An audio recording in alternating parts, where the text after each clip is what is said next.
Sikat na FM. Cheers, Miss Gabaglita!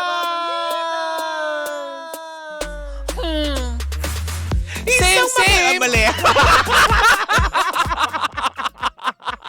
Mali. Ay, isa pa! Take two. Same, pero iba! Kayo patuloy pa rin pong nakatutok ka sa number 106.7 Energy FM. Huwag ka wag mong sabihin radyo! Sabihin mo! O, diba? Ang aga-aga, mali. Take two naman. Oh. Uy, happy Monday sa lahat ng ating mga panggana nakabukas sa kanilang mga radyo. At syempre, sa mga taga-barangay 809 Paco, Maynila, isang magandang umaga sa inyong lahat. Ay, Mare, anong ganap nyo doon noong nakaraan? Uy, ang saya kasi tayo ay nagkaroon ng wellness caravan kasama ng MX3. Of course, yung mga healthy activities like yung Zumba. Ay, talaga? Oo, in fairness, maraming salamat MX3, of course. Thank you din sa Simply G, of course, sa Fuji Denso, Whirlpool, and Technogas Technica. Yan, dahil ang naging masaya talaga sila, diba? Ay, talaga? Balita ko nagpabingo kayo. Oo. Anong grand prize? Mga mga appliances mula sa Technogas Technic, Fuji Wow! Denso at Whirlpool. Uy, palakpakan natin yan, Tapos tayo yung nagpa-video kay challenge, diba, na sobrang saya talaga. Maraming salamat dahil ang tabayanan nyo po dahil nag-umpisa na Romolio ang pa-fiesta ni Pangga. Ay, naku, abangan nyo pa kami sa ibang barangay, tama? Correct. At syempre sa mga Yay! susunod na mga barangay, sasama na si Tita Cora. Ay, oo, na nakaganito. Oo, diba? Nakapang RoboCop outfit. Correct, diba? Na nakakaloka. But anyways, gusto ko lang din pagsalamatan pala ha. Of Sino, course, Mare? Siyempre, ang mga kaibigan natin mula sa Hungry Pares. Wow! Kung kayo medyo nag-iisip ng mga gustong kainin o kaya nagkikrave kayo na pares, so good lang kayo sa Otis, Maynila. Correct. Para sa Hungry Pares dahil marami silang variants ng food dyan na pwede Correct. nyong ma-order sa murang halaga, busog ka. O, Nako, sana no, Hungry Pares ay mag-sponsor din sa ating mga susunod na barangayan Uy, fiesta. lagi sila sa atin. Uy, bongga. Thank you very much. Kaya kung kayo nagkikrave ng pares, sugod na sa Otis, Maynila para sa Hungry Pares. Sa harap lang yan ng Robinson's Otis. Yes. Makikita nyo siya kaagad. Pero Correct. eto na, mas nakaka-excite to. Aba, akalain mo ba naman? Ano yun, Mare? Dahil matapos ng mga nakaraang linggo na nagputukan ng litrato ng, alam mo yun, hindi naman masasabing ex-husband kung hindi ang dating karelasyon. Nino? Ni Moira De La Torre na si Jason Hernandez. Dahil nga sa kanyang pa-mystery girl. Taray, lakas makalasada. Anong chika tungkol dyan, Mare? Kasi Doy, ang daming pangalan na nadawit. Diba? Yung nananahimik na si Kylie Versosa. Oo. Nananahimik yung mga iba. Oo. Diba? Ang dami. Oo. Kung naman natin, alam mo yung... isa-isahin nga natin, Mare, bakit sila nadawit. Hindi, unang-una kasi, Oh, diba?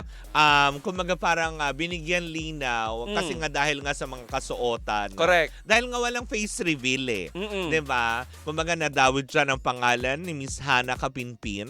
Yan, dahil Sino nga ulit tong si Hana Si Hana Kapinpin? Kapinpin ay isang parang model ng isang skincare na kung saan nga naman nakikilala din siya sa mundo ng social media dahil nga sa kanyang angking ganda at kinis ng kanyang balat at medyo sexy. Mas makinis at sexy ba to kay Moira?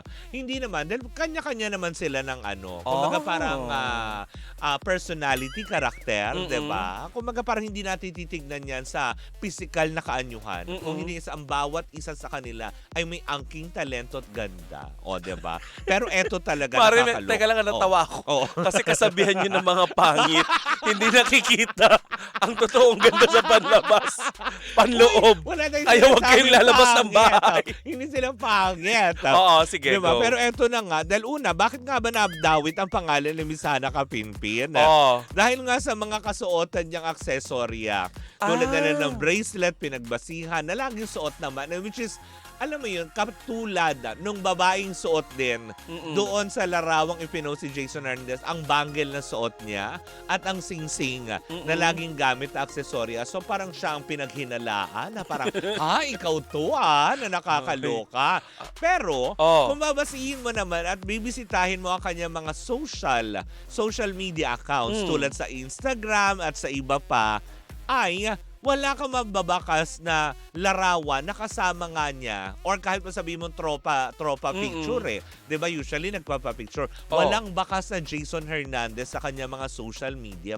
page. Mm-mm. Kaya nga naman para bang ay teka. So, naka-private? sandali. Hindi, naka-public. Naka-public. Itong kay Hana Kapinpin. Kaya nga naman nahahanap ng netizen na parang tipong, ay wait, teka sandali. Parang mukhang hindi. questionable pa. Oo. Tapos pagdating na naman kay Kylie Versosa, matatawa ka naman. Oo. Dahil nga sa mga aksesorya din naman. Oo. Hindi ba pwedeng lahat sila may kakayanang bumili, no? Kaya nga.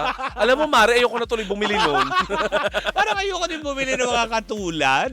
Kasi may sabihin, ay, suot yun ni ganyan.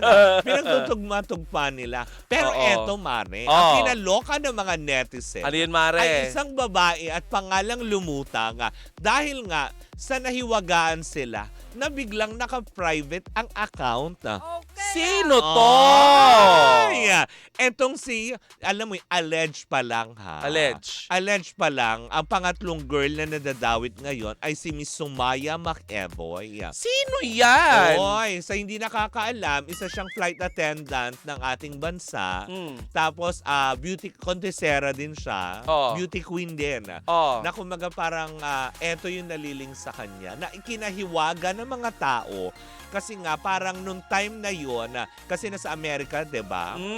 Ay napag-alaman ang picture na kuha na yon ay parang isang parte sa Amerika yon. Na? 'Di ba? Nagbabakasyon si Jason. Nagbabakasyon si Jason dahil na-booking yung nanay nitong si Miss Sumaya ay nag-comment dun sa picture daw ni Jason Hernandez. Ay, 'Di ba? so nagkakabukingan na.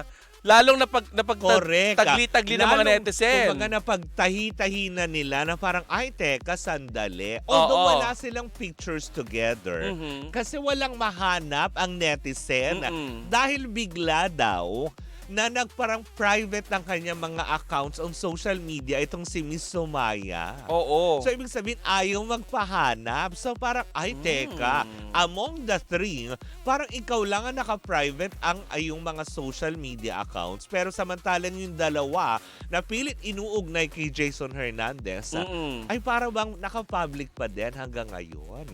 So, parang ang questionable ngayon ay, bakit? Nabokot? So lahat ng sandok ay nakaturo sa kanya ngayon. Truthfully yan. Para Ay, bang ay, ay. sinasabi tuloy ng ay, bakit bigla nagtago?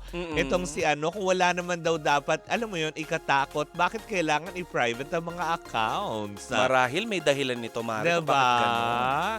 Or baka naman kasi sa mga badya, kasi hanggang ngayon daw, Mare, inuulan ng batiko si Jason Hernandez. Oo, Mare, kasi 'di ba nitong nakaraang linggo, Oo. merong gig si Moira na sinabi niya doon na Oo. na hindi na babalik. Oo. Na 'di ba doon sa kanta babalik pa rin sa pero Oo. this time daw wala nang babalik. Oo. Wala na. Kasi Mare, 'di ba na issue na si Moira nga din 'yon? Kasi akala ng mga netizen, actually tuwang-tuwa. Diba? Kasi akala nila si Moira yung pala Truth, hindi. tas yung pala hindi, walay talaga, di ba? Oh. Kaya ngayon, palaisipan pa rin sa mga tao, pero mukhang nakahanap na sila ng matinding clue dahil nga among the three na nauugnay kay Jason Hernandez, parang questionable sa kanila na bakit biglang naka-private ang iyong account. Grabe naman sa suspense. Di ba? Yung mga netizen, alam mo, bakit hindi nyo palitan si Mike Enriquez sa investigador? Oo. Grabe kayo maka-imbestiga. Correct. At saka Mare, nakakatakot ngayon, di ba, sa social media. Hahanap at hahanap sila ng resibo. Sila talaga yung mapanuri, matanglawin. Oh, ay, di ba? Ang taray! Pwede nang palitan sa segment ni Kim Atienza. But anyway, sa mga susunod pa rin ng mga araw na ito, Oo. malamang may mga madadawit pa rin ng mga pangalan. Pero sana respetuhin naman natin kasi kawawa. Katulad Oo. na lang nito nila Kylie, katulad nitong nila Hana Kapinpin na wala naman silang mga kinalaman. Oo, wag yung muna nadadawit, i-bash. di Kasi ba? hindi pa lumalabas ng Truth, di ba? Sa kanilang Malay- shell. Kasi malay nyo naman, nagkakakilala lang itong mga ito sa mga gigs, di ba? Correct. Hindi maiwasan dahil isa lang ang mundo na kanilang ginagalawan. Tsaka malay nyo naman, magkaibigan lang sila. Hug with the... Truth. Hug, anong tawag doon? Friendly hug. Correct, di ba? Tsaka isa pa, di ba? Lahat naman yan may rason. Tsaka isa pa, kung ano man ang kakahinatnan yan, hayaan na muna natin. Kasi nasa moving on stage naman sila pare-parehas. Di ba? Ang hiling lang ng lahat, Mare, sana ay makausad na ng tuluyan si Moira. Correct, di ba? Lalo na kung meron na talagang iba si Jason. Sana Pero baka- alam mo, hanggang ngayon, alleged pa din eh, diba? Kung totoo man yan o hindi. Well, sama-sama pa rin natin ang pakatutukan sa mga susunod na araw. Yes. Well, in the meantime, yan po muna ang ating unang chika para sa Lunes na ito. Sa aming pagbabalik, isang matagbong chikahan na naman ang dala-dala ng dalawang bakla. Kung ano man yan, isang sikretong malupeta, walang ang clue. Pero may Correct. kinalaman yan sa laki. Ay! Ano man yan, sa aming pagbabalik. Muli mo ako po si Kapitana Sisa. At ako naman ang inyong Tita Cora. At kami pa rin ang Baklitas! Woo! Woo! At tuloy-tuloy pa rin po ang ating tugtugan. Siyempre, dito po lamang yan sa number 106.7 Energy FM. Pag guys na pa, wag mong sabihin radyo. Oh. Huwag mo sabihin radyo, sabihin mo.